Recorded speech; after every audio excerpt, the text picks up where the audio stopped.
হ্যাঁ, শাকিল, আমরা গেল সপ্তাহ যাবতই লক্ষ্য করেছি যে ভোলাতেও পুরো ভোলা জেলার কথাই যদি বলতে যাই, যে প্রতিটি ফিলিং স্টেশন সহ যারা ডিলার পর্যায়ে রয়েছে তারাও কিন্তু পর্যাপ্ত তেল পাচ্ছে এবং তাদের কাছে সরবরাহ বাড়ছে। পাশাপাশি তারা বাইকার সহ বিভিন্ন যানবাহনে কিন্তু সেইভাবে তেল দিচ্ছে। আমরা এই মাত্র একটি ডিলার পয়েন্ট যেটি রয়েছে ভাইবে এন্টারপ্রাইজ, সেটির সামনে এসেছি। আমরা সেখানেও দেখতে পাচ্ছি যে সকাল থেকে যে পরিমাণ বাইকার থাকার কথা ছিল, অতীতে দেখেছি যে শত বললে ভুল হবে, হাজার হাজার বাইকারদের দীর্ঘ সারি দেখেছি এই প্রধান সড়কটির পাশে। কিন্তু এখন বাইকার বলতে হয়তো 10 জন 20 জন 5 জন 2 জন 1 জন এভাবে কিন্তু বাইকার আসে তেল নিয়ে যাচ্ছে।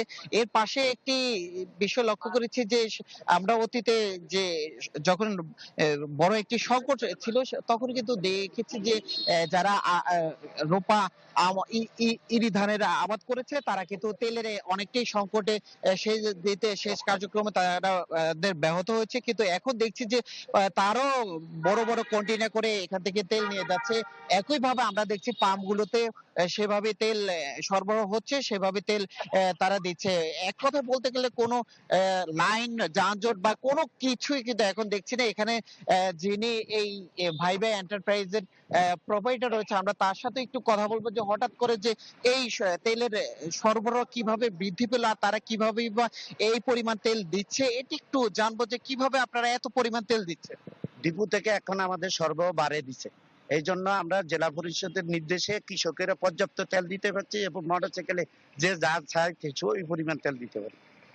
আমরা তো দেখেছি যে একটা সময় এখানে দীর্ঘ সারি, কিন্তু এখন তো আজকে মোটরসাইকেল নেই বললেই চলে। এখন অনেক তেল মোটরসাইকেলের ভিতরে আছে, এই জন্য এরা দাঁড়ায় না, যারা আসে ঘুরে দিয়ে দেন।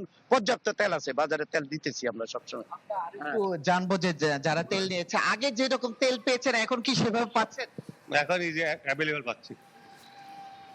আগে তো ক্রাইসিস ছিল, কিন্তু এখন অ্যাভেলেবল পাচ্ছি। আমরা হ্যাঁ যেটি শুনে নিচ্ছি যে এখানে বাইকারদের আসে তেল নিতে, এমনকি ডিলার পয়েন্টে যারা তারও পর্যাপ্ত তেল সরবরাহ পাচ্ছে।